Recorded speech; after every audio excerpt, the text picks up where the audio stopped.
রাজ্যের প্রদেশ কংগ্রেসের বর্ধিত সভায় রাজ্যের 7টি ব্লকের সাংগঠনিক বৈঠক নিয়ে সিদ্ধান্তের পরিপ্রেক্ষিতে বৃহস্পতিবার 44 রায়মাভেলী প্রদেশ কংগ্রেস ভবনে কংগ্রেস কর্মীদের নিয়ে এক সাংগঠনিক সভা অনুষ্ঠিত হয়। এই সাংগঠনিক সভায় উপস্থিত ছিলেন রাজ্যের প্রদেশ কংগ্রেস সভাপতি আশিস সাহা, এসটি কংগ্রেস চেয়ারম্যান শব্দকুমার জমাতিয়া, রাজ্যের প্রদেশ কংগ্রেস সাধারণ সম্পাদক মিলন কর এবং কংগ্রেসের রাজ্যের অন্যান্য নেতৃত্বদল সহ 44 নং রায়মাভেলী কংগ্রেস সংগঠনের অন্যান্য কর্মীরা। এই সাংগঠনিক সভায় দলের বিভিন্ন বিষয় নিয়ে আলোচনা করা হয় এবং এদিন দলকে আগামী দিনে আরও শক্তিশালী করে গড়ে তোলার প্রয়াস রাখেন প্রদেশ সভাপতি আশিস সাহা।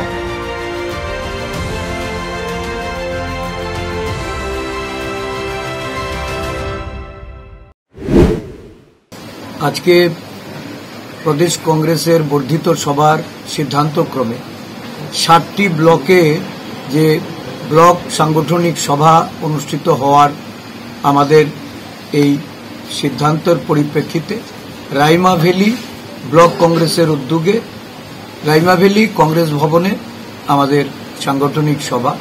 এই সভায় উপস্থিত হয়েছেন আমাদের সাথে আমাদের এই প্রদেশ কংগ্রেসের সাধারণ সম্পাদক, রাজ্য এসটি ডিপার্টমেন্টের চেয়ারম্যান শব্দকুমার জমাতিয়া, আমাদের সাধারণ সম্পাদক প্রদেশ কংগ্রেস মিলন কর, এসসি এবং ওবিসি ডিপার্টমেন্টের আমাদের রাজ্য চেয়ারম্যান দ্বয় শ্রী নিরঞ্জন দাস এবং মনোরঞ্জন দেবনাথ, এই জেলার সভাপতি নিধু মারাক সহ আমাদের জেলা নেতৃবৃন্দরা এবং ব্লক নেতৃবৃন্দরা, বিভিন্ন শাখা সংগঠন বিভাগের নেতৃবৃন্দরা সকল হয়েছেন।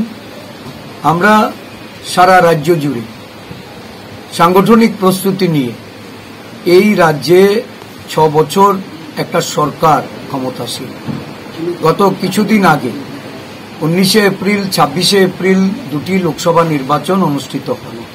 এই লোকসভায় জনমত তাদের বিপক্ষে থাকার দরুন নির্বাচনে ভয় পেয়ে সাধারণ নাগরিকদের ভোটাধিকার প্রয়োগ করার ক্ষেত্রে তারা একটা প্রশ্নাত্মক ভূমিকা নির্বাচন কমিশনকে টুটু জগন্নাথ বানিয়ে এবং আরক্ষা প্রশাসনকে নিষ্ক্রিয় করে এই রাজ্যে ভোট বৈতরণী পার হতে চেয়েছে। জনগণ প্রতিরোধ করেও কোনো কোনো জায়গায় সফল হয়েছে, অনেক জায়গায় মানুষ তার ভোটাধিকার প্রয়োগ করতে পারেনি। আমরা প্রদেশ কংগ্রেস এই পরিপ্রেক্ষিতে রাজ্যবাসীকে সতর্ক করতে, জাগ্রত করতে, আমাদের সংগঠনের মূল কাঠামোকে শক্তিশালী করে আগামী দিন গণতান্ত্রিক যে মানুষের অধিকার সারা দেশব্যাপী সংবিধান বিপন্ন করে যারা দেশ শাসন করছেন তাদের বিরুদ্ধে যেভাবে দেশের মানুষ গর্জে উঠছে, দেশের মানুষ যেভাবে তাদেরকে প্রত্যাখ্যান করছে, আমাদের রাজ্যেও যেন তার প্রতিফলন ঘটানো যায়।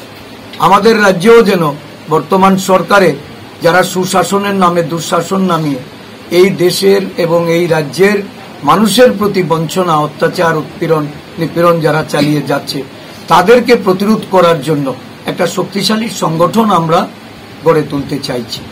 এই রাজ্যে বিরোধী দল হিসাবে কংগ্রেস দল ঘুরে দাঁড়াচ্ছে, কংগ্রেস দলের শক্তি সুসংহত হচ্ছে এবং এটা দেখে শাসক দল তারা ভীত সন্ত্রস্ত হচ্ছে।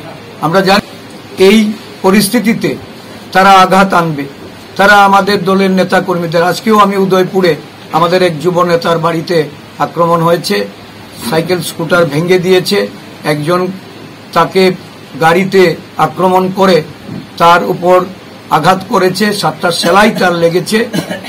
আমরা ভিজিট করেছি।